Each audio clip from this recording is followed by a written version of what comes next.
Hello दोस्तों, नमस्कार। कैसे हैं आप लोग। आज शुरू करते हैं केमिकल थर्मोडायनेमिक्स का नेक्स्ट लेक्चर।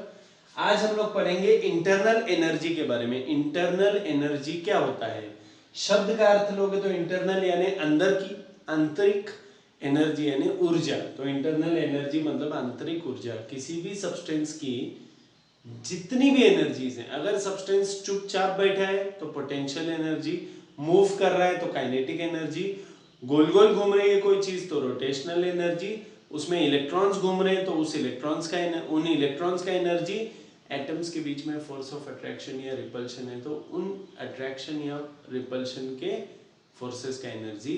इन सारे एनर्जीज को जब आप ऐड करोगे तो आपको एक सब्सटेंस का इंटरनल एनर्जी मिलेगा।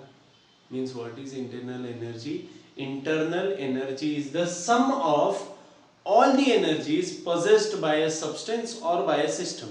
ठीक है, इसको दो सिंबल है, कैपिटल ई भी बोलते हैं और कैपिटल यू भी बोलते हैं। हमारे टेक्स्ट बुक में यू बोला गया है, पर कहीं कहीं पे एंट्रेंस में आपको ई देखने मिलेगा, तो कंफ्यूजन नहीं होना चाहिए आपको, इसलिए बता दिया। ठीक है, एक प्रॉब्लम है, इंटरनल एनर्जी को आप डायरेक्टली कैलकुलेट नहीं कर सकते। आप किसी सब्सटेंस को पढ़ा है, कोई सब्सटेंस, आप बोल नहीं सकते कि इसका इंटरनल एनर्जी इतना है। यू कैन नॉट से like that, you can not calculate internal energy. Means for example देखो, समझो मेरे पास एक इंसान है जिसका नाम है एक्स, और वो एक्स को देख के आप मेरे को पूछते हो सर उस एक्स में कितना इंटरनल एनर्जी है, तो मैं नहीं बता सकता। उसका हाइट, वेट, जेंडर, बॉडी कुछ भी देख के नहीं बता सकता कि उसमें कितना इंटरनल एनर्जी है। तो फिर क्या करें? अगर एक इंसान एक्स को एक दिन का 2000 कैलोरीज एनर्जी चाहिए जिंदा रहने के लिए, डेली पर्पसेस के लिए, और वो इंसान को आज से हमने चेक करना शुरू किया उसका एनर्जी कितना है, और आज से भूखा रखना शुरू कर दिया, कुछ भी खाने को दिया नहीं, 2000 कैलोरीज उसको एक दिन में चाहिए, खाने को कुछ नहीं दिया, पानी रोज दिया पीने को, सांस लेने को ऑक्सीजन है, पीने को पानी है, पर खाने को खाना नहीं है। अगर एक दिन का अगर 2000 कैलोरीज है उसको लगता है, खर्च होता है, और अगर वो इंसान 10 दिन जिया, मतलब उसके बॉडी में कितना कैलोरीज था, 11वें दिन मर जाएगा वो, कितना कैलोरीज था उसमें, 20,000 कैलोरीज था, ये ही मीनिंग निकलेगा। दिस इज हिज और हर इंटरनल एनर्जी। मतलब किसी सब्सटेंस का एग्जैक्ट, एक्यूरेट और कंप्लीट इंटरनल एनर्जी निकालने के लिए उसको कंप्लीटली डिस्ट्रॉय होने देना होगा, तब जाके निकाल पाओगे। समझे? या और एक सब्सटेंस ले लो, समझो कोई एक्स नाम का या एक्स वाई नाम का एक केमिकल कंपाउंड है, उसका इंटरनल एनर्जी कितना है पूछा, अगर ये तो इंसान की बात थी, एक्स वाई नाम का कंपाउंड है, उसका अगर इंटरनल एनर्जी पूछा तो क्या करेंगे?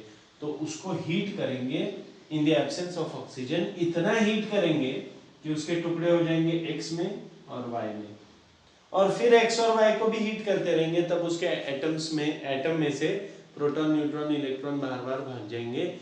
जितना एनर्जी उस प्रोसेस में इन्वॉल्व होगा उसको बोलेंगे इंटरनल एनर्जी। मतलब इन शॉर्ट एक्स वाई भी तो डिस्ट्रॉय हो गया, विध्वंस हो गया। मतलब इंटरनल एनर्जी किसी का भी निकालना पॉसिबल नहीं है, एक्यूरेट वे में नहीं निकाल सकते। देख के हम अंदाज लगा सकते हैं पर एग्जैक्ट नहीं बता सकते, इसलिए हम अंदाज वाला बात भी छोड़ देंगे, क्योंकि हम लोग साइंस के स्टूडेंट्स हैं। हम लोग क्या बोलेंगे, internal energy can not be calculated. पर फिर हम ये पढ़ क्यों रहे हैं? हम इंटरनल एनर्जी नहीं निकाल सकते, पर चेंज इन इंटरनल एनर्जी निकाल सकते हैं। समझो मेरे पास U1 और U2 है। U1 मतलब internal energy at first stage, मतलब इनिशियल, और U2 मतलब internal energy at second stage, मतलब फाइनल। U1 का वैल्यू मेरे को मालूम नहीं है, इसलिए मैंने बोला let the internal energy of this person be X। Then that person eats 200 calories, कुछ खाता है, समोसा खाता है या कुछ भी खाता होगा, 200 कैलोरीज का खाना खाता है, तो उसका एनर्जी कितना हो जाएगा पता नहीं ना, पहले कितना था उसको x बोल दिया, अभी U2 कितना हो जाएगा x plus 200। Are you getting this? पहले x था, पता नहीं था वैल्यू कितना है, अभी x प्लस 200 हो जाएगा। अब हम लोग क्या निकाल सकते हैं, चेंज। डेल्टा मतलब change, change in internal energy is final minus initial, that is x plus 200 whole minus X, क्या मिलेगा आपको 200 मिलेगा या प्लस 200 मिलेगा। मतलब क्या, वो समोसा खा लेने से या जो भी फूड आइटम उसने खाया उसके वजह से उस व्यक्ति का इंटरनल एनर्जी 200 जूल से बढ़ गया, जूल किलो जूल जो भी आप एग्जांपल ले रहे हो उससे बढ़ गया। प्लस का मतलब है उतना इंक्रीज हो गया। ठीक है, नेक्स्ट केस देखते हैं। एक इंसान है जिसका इंटरनल एनर्जी है एक्स, ठीक है, इसको तो खाना खिलाया था, एनर्जी बढ़ाया था, अब इससे हम काम करवा रहे हैं तो एनर्जी क्या हो जाएगा समझो -50 हो गया। एक्स इनिशियल था, अभी U2 क्या है इनिशियल -50 जूल। क्यों, क्योंकि उससे हमने एक्स्ट्रा मेहनत करवा लिया, काम करवा लिया, इसलिए बना x -50। फिर delta U is equal to U2 minus U1 that is x -50 minus x। तो x तो गए, चेंज इन इंटरनल एनर्जी क्या बचा -50। इस -50 का मतलब क्या है 50 बाहर गया। मैंने आपको बताया था जब भी माइनस आए मतलब क्या, सिस्टम ने सराउंडिंग पे वर्क किया। उस दिन ये लिखा नहीं था, इंटरनल एनर्जी सिंबल नहीं लिखा था, अभी बता रहा हूँ। जब भी कोई चीज माइनस हो, किसी भी चीज का चेंज अगर माइनस हो, सिस्टम से सराउंडिंग में जा रही है वो चीज, मतलब इसने एनर्जी खर्च किया इसलिए माइनस आया।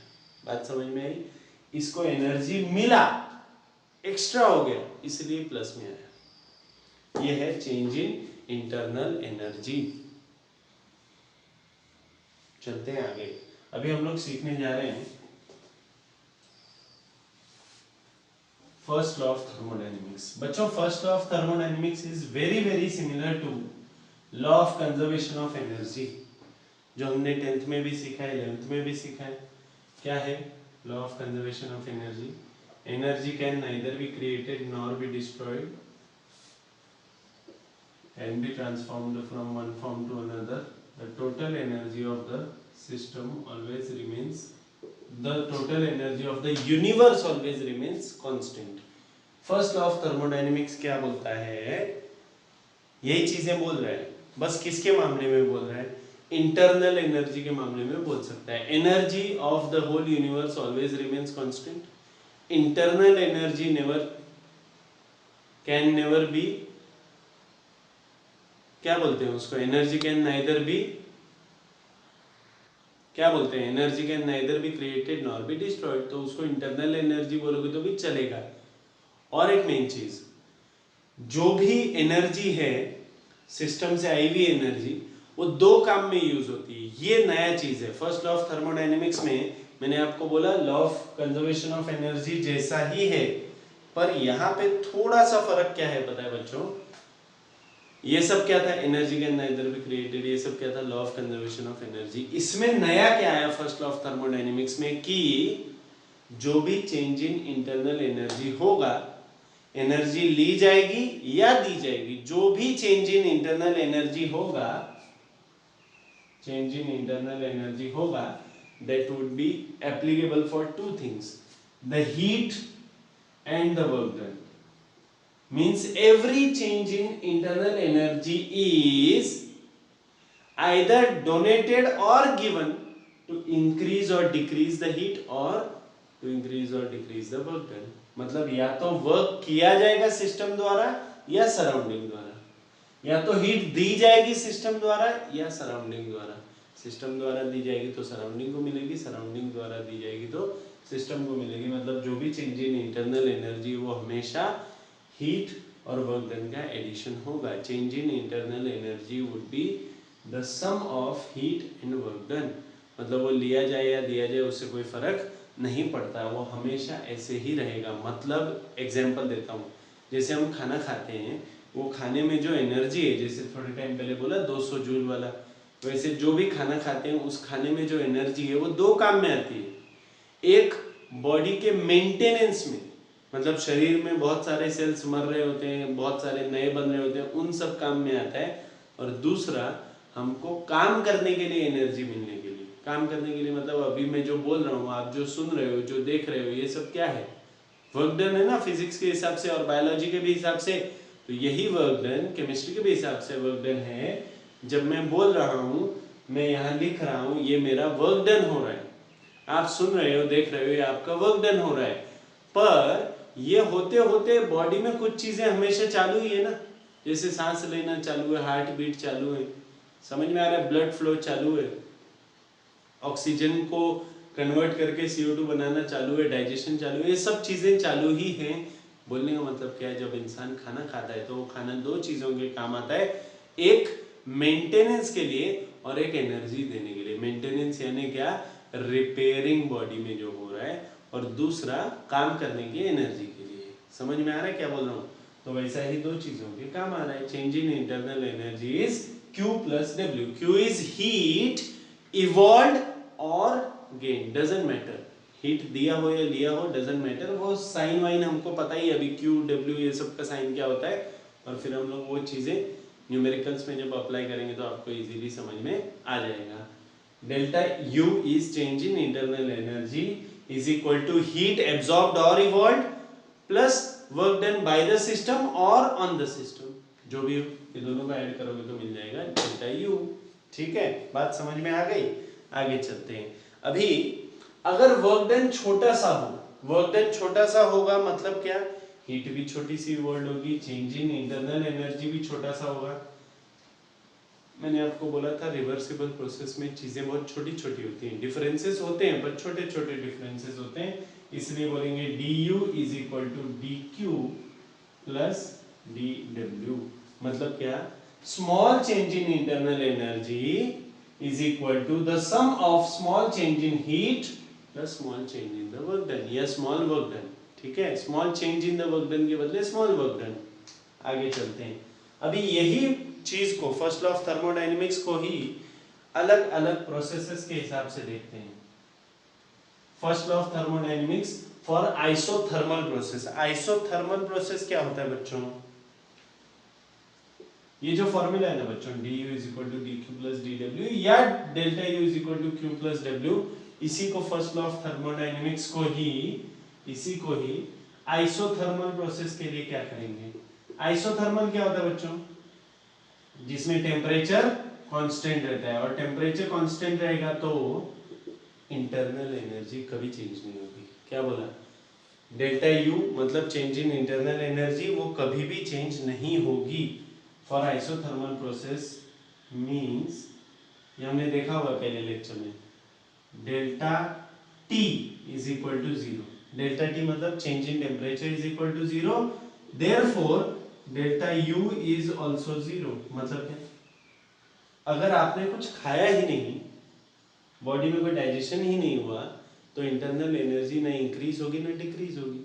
अगर कुछ खाया नहीं और बॉडी में कोई प्रोसेस भी नहीं चालू है, जैसे एग्जांपल देता हूँ, ऐसे तो नहीं होता है कि कोई प्रोसेस नहीं चालू है, ये मार्कर है, इसने कुछ खाया नहीं खाया, इसमें कोई प्रोसेस चालू है नहीं चालू। मेरे को पता है बड़ा अजीब एग्जांपल है, पर समझने के लिए जरूरी है। हमने अगर नहीं खाया तो भी हमारे बॉडी में प्रोसेस चालू ही रहेगा। समझ में आ रहा है, स्लो हो जाएंगे पर प्रोसेस चालू रहेगा। यहाँ पे for isothermal processes means that is delta T is 0, delta U is also 0। अगर डेल्टा U 0 हो गया तो यहाँ पे क्या होगा, 0 is equal to Q plus W, ये बनेगा फॉर्मूला। अब इससे दो फॉर्मूले बनाए जा सकते हैं, ये W को उस साइड भेज दो तो क्या मिलेगा, Q is equal to minus W, और क्या मिल सकता है, W is equal to minus Q। आ रही बात समझ में? पक्का लिख लो। इसका क्या मतलब है, जितना भी हीट इवॉल्व होगा ना वो वर्क का उल्टा होगा, या जितना भी वर्क होगा ना वो हीट का उल्टा होगा। मतलब हीट ली जा रही है तो वर्क किया जा रहा है, वर्क किया जा रहा है उस पे सिस्टम पे तो हीट बाहर फेंकी जा रही है, एग्जैक्टली ऑपोजिट होंगे एक्शन में। ठीक है, ये लिख लो फॉर आइसोथर्मल प्रोसेसेस। नेक्स्ट क्या होगा, फॉर एडियाबैटिक प्रोसेस। एडियाबैटिक क्या होता है बच्चों, एडियाबैटिक वो होता है जिसमें हीट एक्सचेंज नहीं होती, हीट का वैल्यू होता है 0। फॉर ये सेकेंड पॉइंट, एडियाबैटिक प्रोसेसेस। क्या होगा एडियाबैटिक प्रोसेस में, मैंने आपको बताया था Q इज इक्वल टू 0। अच्छा, इसको ना स्मॉल q भी लिखते हैं, कोई प्रॉब्लम नहीं है। क्यू मतलब हीट होता है, भले वो कैपिटल हो या स्मॉल हो। Q इज इक्वल टू 0, तो यहाँ पे क्या बनेगा, delta U is equal to 0 plus W, that is delta U is equal to W। मतलब जो भी चेंज इन इंटरनल एनर्जी होगा वो सारा का सारा वर्क डन में यूज किया जाएगा। पर धरती पे ऐसा कोई मशीन बना नहीं है अभी तक। जैसे हम लोग गाड़ी चलाते हैं, वो गाड़ी में पेट्रोल डालते हैं, वो पेट्रोल जलता है और उसकी हीट से, उसकी एनर्जी से गाड़ी आगे बढ़ती है, बराबर। पर ऐसा कोई गाड़ी है जिसमें पेट्रोल जल रहा है पर उसका हीट वेस्ट नहीं हो रहा, साइलेंसर गर्म नहीं हो रहा, कोई गर्म धुआं नहीं निकल रहा? ऐसा होता है क्या? नहीं हो सकता। अगर ऐसा हो गया तो ये प्रोसेस होगी एडियाबैटिक, यानी हीट चेंज इज जीरो या हीट ट्रांसफर्ड इज जीरो। मतलब change in internal energy is equal to W. मतलब क्या, जितना भी इंटरनल एनर्जी बढ़ेगा या कम होगा, सारा का सारा वर्क में कन्वर्ट होगा। पर ऐसा होता नहीं है। जनरली दुनिया में दो फॉर्म्स में कन्वर्ट होता है, एक हीट में, एक वर्क डन में। हीट के बदले आप कोई और एनर्जी भी ले सकते हो। यहाँ पे हम लोग थर्मोडायनेमिक्स सीख रहे हैं इसलिए हीट बोल रहे हैं, पर और भी बहुत सारे फॉर्म्स ऑफ एनर्जी लिए जा सकते हैं। समझ में आ रहा है? आगे चलते हैं। ये क्या है? एडियाबैटिक। अभी क्या देखेंगे? Isochoric process. आइसोकोरिक क्या बताया था? जहां पे change in volume is zero, और अगर चेंज इन वॉल्यूम जीरो होगा फॉर आइसोकोरिक प्रोसेसेस। आइसोकोरिक क्या बोला था? कोरस वाला बात बताया था, याद है क्या आपको? कोरस मतलब ग्रुप में, बहुत सारे वॉल्यूम में। आइसोकोरिक प्रोसेस यानी change in volume is zero. अगर चेंज इन वॉल्यूम जीरो होगा बच्चों, work done is minus P external into delta we. पता है हमको, अगर चेंज इन वॉल्यूम जीरो होगा तो ये पूरा आरएचएस जीरो हो गया। मतलब क्या हुआ? Work done is zero. मतलब क्या होगा? जो भी चेंज इन इंटरनल एनर्जी है, delta U is equal to Q plus W, but W is zero here. Therefore जो भी चेंज इन इंटरनल एनर्जी होगा वो सारा का सारा हीट बनाएगा। जैसे अभी हमने एडियाबैटिक में क्या देखा था? जो भी चेंज इन इंटरनल एनर्जी होगा वो सारा का सारा वर्क डन बना रहा था, हीट लॉस नहीं हो रहा था। यहाँ कोई वर्क ही नहीं होगा, सारा का सारा क्या होगा? हीट में कन्वर्ट होगा। लॉस्ट या गेन उससे कोई फर्क नहीं पड़ता, पर होगा सिर्फ हीट में ही। समझ में आ रहा है? लिख लो, आइसोकोरिक लिख लो। और फिर नेक्स्ट क्या लिखेंगे? आइसोबैरिक लिखेंगे। आइसोबैरिक क्या होता है? जहां पे आइसो मतलब same, bar is a unit of pressure, so isobaric is a process in which pressure remains constant. Isobaric processes मतलब डेल्टा पी इज जीरो, बराबर है। अब अगर आप ध्यान से देखो, डेल्टा पी, जैसे हमने पिछले ये आइसोकोरिक में क्या किया था? आइसोकोरिक में वर्क डन को पहले लिखा था minus P external into delta we. फिर से लिख देंगे, क्या मिलेगा? और फिर वो वर्क डन का फॉर्मूला इधर डालेंगे, minus P external into delta we. और एक बात सोच के देखो, for isobaric process delta P is zero ना, इधर डेल्टा पी तो है ही नहीं। चेंज इन प्रेशर कहाँ दिख रहा है आपको? नहीं दिख रहा ना। मतलब क्या? डेल्टा पी जीरो होता है, पर यहाँ पे डेल्टा पी है ही नहीं, तो कोई चीज जीरो नहीं होगी। और फॉर्मूला क्या बनेगा? Delta U is equal to Q plus W. Therefore delta U is equal to Q. समझ में आ रहा है? अब सिर्फ एक चीज में चेंज होगा। अगर आप यहाँ पे P एक्सटर्नल तो लिख रहे हैं, पर यहाँ पे ऊपर क्या लिखा है? Change in pressure is zero means pressure is constant, Q becomes QP। Symbol change होगा, वैल्यू भी फिक्स रहने वाली है। QP मतलब क्या? Q मतलब हीट और P मतलब कांस्टेंट प्रेशर। मतलब delta U is equal to QP plus of minus minus P external delta V। ठीक है। अभी यहाँ पे ना बहुत सारे लोग क्या गड़बड़ कर देते हैं पता है बच्चों? ये माइनस साइन, ये प्लस साइन खोल देते हैं, कोई प्रॉब्लम नहीं खोल देने का। पर तो फॉर्मूला क्या बना? Delta U is equal to QP minus P external delta V. पर बहुत सारे बच्चे एग्जाम में क्या करते हैं पता है? इसी को पीछे लिखते हैं और यहाँ क्या लिखते हैं? Delta U is equal to Q minus W. Is it minus W? No, वो फॉर्मूला है यार वर्क डन का, समझ में आ रहा है। अच्छा अगर आप अभी के अभी इसको चाहो तो इधर उधर भेज सकते हो, क्या भेज सकते हो, इसको उधर भेज दो, QP is equal to delta U plus P external into delta V.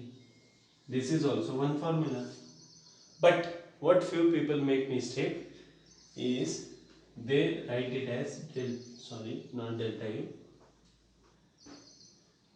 QP is equal to, ध्यान से देखना क्या बता रहा हूं, QP लिख दिया, डेल्टा U लिख दो, यहां पे plus P external delta V है, बराबर है, लिखते क्या है पता है, प्लस W।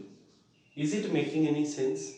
वर्क डन का फॉर्मूला क्या है, Q प्लस W था ना, ये वर्क डन का formula minus P external delta V, ये उधर जाएगा तो क्या होगा, इस माइनस का प्लस हो जाएगा, पर इसको वर्क डन नहीं लिख सकते। अगर आपको वर्क डन लिखना है तो ब्रैकेट को सॉल्व ही मत करो, ये प्लस इंटू माइनस करो ही मत, पूरा ब्रैकेट लेके जाओ, यहां पे बनेगा ऐसा, समझ में आएगा? एक बार देखो समझा दो, नहीं समझाया तो एक बार देखो, समझ गया तो लिख लो, ठीक है। आगे चलते हैं। ये थे 4 फॉर्म्स जिसमें फर्स्ट लॉ ऑफ थर्मोडायनेमिक्स को लिखा जा सकता है। अभी हम लोग सीखने जा रहे हैं एंथैल्पी क्या होता है। हमने 11th में सीखा है बच्चों, एंथैल्पी मतलब क्या होता है, energy accompanied in a process. Accompanied का मतलब होता है एनर्जी ली हो या दी गई हो, उससे कोई फर्क नहीं पड़ता, पर एनर्जी, एंथैल्पी फर्क नहीं पड़ता मतलब दोनों को भी एंथैल्पी बोलते हैं, ऐसा बोलना चाहता हूँ। फर्क तो साइन में तो पड़ता ही है, कंसेप्ट में तो पड़ता ही है, एनर्जी दी जाएगी तो एनर्जी लॉस होगी सिस्टम की, सिस्टम अगर एनर्जी लेगा तो एनर्जी गेन होगी सिस्टम की, है ना, फर्क तो पड़ता ही है। एंथैल्पी का सिंबल होता है H, और जैसे इंटरनल एनर्जी को आप डायरेक्टली गिन नहीं सकते, वैसे एंथैल्पी को आप डायरेक्टली गिन नहीं सकते, है ना।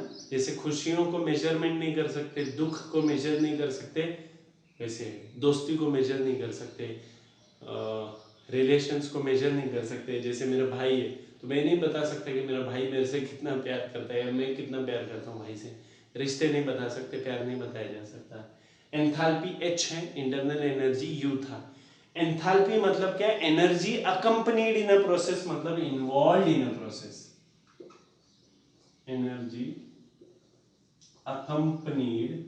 हम लोग जैसे किसी को बोलते हैं ना, अरे चलना यार मेरे साथ, कंपनी देना। अगर हम लोग कहीं जा रहे हैं तो दोस्त को बोलते हैं चलना मेरे साथ चलना, तो वो बोलते हैं मैं क्यों आऊं, तो बोलते हैं अरे सिर्फ कंपनी देने आ जा, इसी को कंपनी देने आ जा, इसको बोलते हैं accompanied. Energy accompanied in a process is called as enthalpy. Accompanied शब्द का अर्थ होता है इन्वॉल्व, मतलब वो एनर्जी एब्जॉर्ब्ड भी हो सकती है और इवॉल्व भी हो सकती है, उससे उसको एंथैल्पी ही बोलते हैं, भले ही वो एनर्जी एब्जॉर्ब हो या इवॉल्व हो, उससे कोई फर्क नहीं हमको पड़ने वाला, दोनों को नाम तो वही रहने वाला है। तो क्या बोलते हैं, enthalpy of a system is the sum of internal energy of a system and energy equivalent to PV work. मतलब क्या, energy accompanied in a process, energy लेके भी हो सकता है देके भी हो सकता है, और एनर्जी दो तरीके से लिए या दिए जा सकते हैं, एक इंटरनल एनर्जी लेने से या देने से, या किसी ने उस पर वर्क किया या इसने किसी पे वर्क किया तो भी। तो H is equal to U plus PV, got it. और अगर इसको H मतलब एंथैल्पी, U मतलब इंटरनल एनर्जी, P मतलब प्रेशर ऑफ गैस, V मतलब वॉल्यूम ऑफ गैस, और इसको अगर आप चाहो तो H1 H2 ऐसे फॉर्म में लिख सकते हो। अगर मैं इसको बोलूंगा केस 1 तो क्या लिखूंगा, H1 is equal to U1 plus PV1। अगर ऐसा सोचो कि कांस्टेंट प्रेशर रखा है, कांस्टेंट नहीं रखा है तो P1 भी 1 हो जाएगा, है ना। केस 2 में क्या होगा, केस 2 में क्या होगा, H2 is equal to U2 plus P2V2। अगर कांस्टेंट प्रेशर रखा है तो P ही रहेगा दोनों जगह पे, अगर वेरिएबल प्रेशर है तो P1V1 P2V2 ऐसा हो जाएगा। समझ में आ रही है बात क्या बोलना चाहता हूं, चलो अभी क्या करेंगे, इनका लेंगे डिफरेंस। क्या मिलेगा, delta H is equal to H2 minus H1 is equal to H2 minus H1 is equal to U2 plus P2 V2 minus, देखो ये वाला टर्म लिख दिया, माइनस वो वाला टर्म लिखेंगे, क्या आएगा U1 प्लस P1 V1। ठीक है, अभी क्या करेंगे, U2 U1 को बाहर, या पहले साइन चेंज कर देते हैं सबका, जिसका जो हो सकता है, डेल्टा H लिख दिए, U2 plus P2 V2 minus, अंदर गया U1 माइनस हो गया, P1 V1 भी माइनस हो गया। ठीक है यहां तक।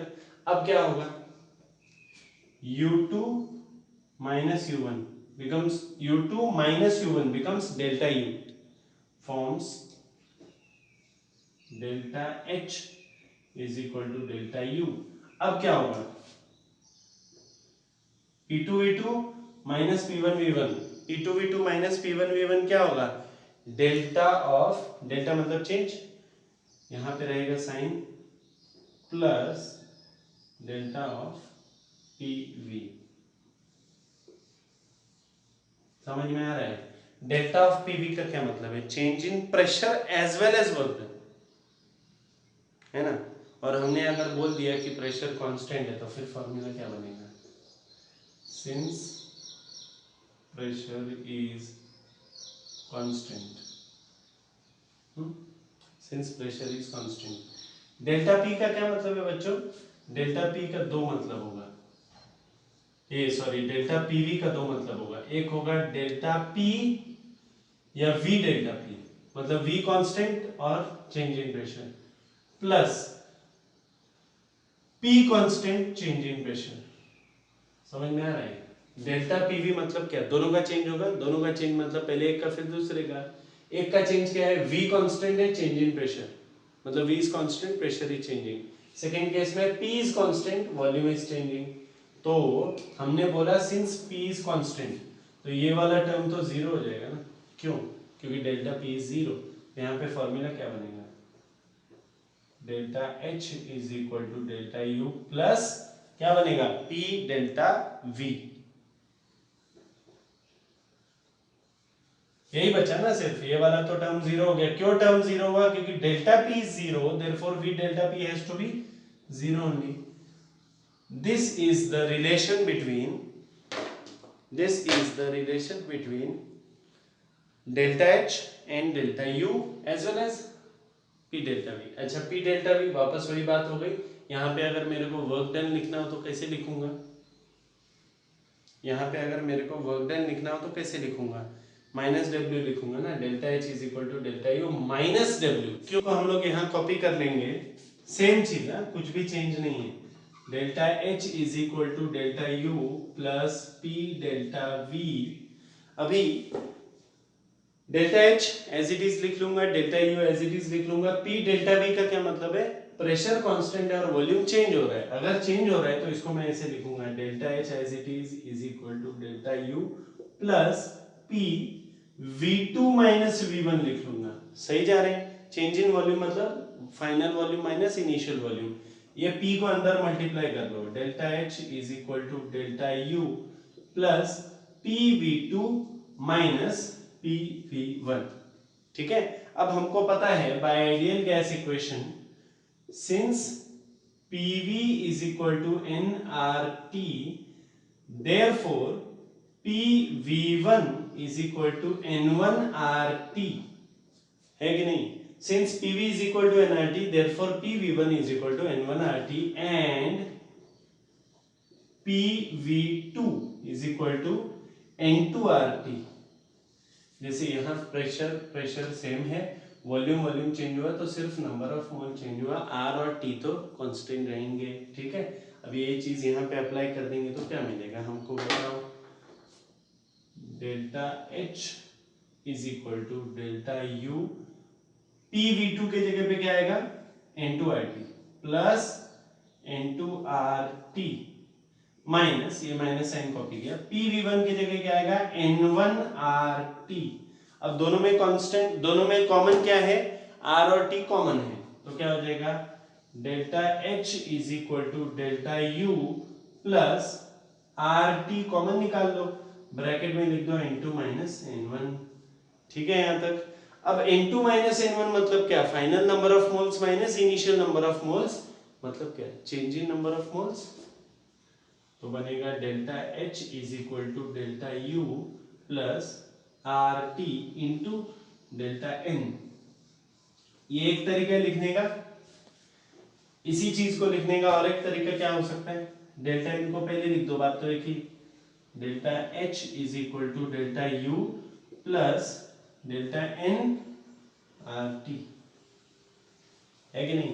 पर एक बात यहाँ पे ध्यान रखने लायक है, समझने लायक है कि हम लोग बात कर रहे हैं प्रेशर और वॉल्यूम के रिलेशन की, मतलब वर्क डन की, मतलब वॉल्यूम यहाँ चेंज हो रहा है, और चेंज सिर्फ किसका वॉल्यूम हो सकता है, गैस का। सॉलिड का वॉल्यूम कभी चेंज नहीं होता, सॉलिड को हम लोग वॉल्यूम में पकड़ते ही नहीं। जब वॉल्यूम सॉलिड का चेंज, गैस का चेंज हो रहा है, सॉलिड लिक्विड का चेंज नहीं पकड़ते, नहीं हो सकता है, या बहुत मिनिमल होता है, मिनिमम होता है, इसलिए हम लोग उसको निगलेक्ट कर देते हैं। तो चेंज इन वॉल्यूम अगर गैस का है तो यहाँ पे जो change in number of moles होगा वो भी गैस का ही होगा, इसलिए मैं लिखूंगा डेल्टा एन जी। कोई भी change in number of mole नहीं, change in number of gaseous molecules. समझे, ये फॉर्मूले आगे बहुत काम आने वाले हैं, प्लीज लिख लो। ठीक है, और इसी के साथ हम लोग आज का लेक्चर यहीं पे समाप्त करते हैं। अगले लेक्चर में मिलेंगे तो और ज़्यादा डिटेल्स इसी के बारे में डिस्कस करेंगे।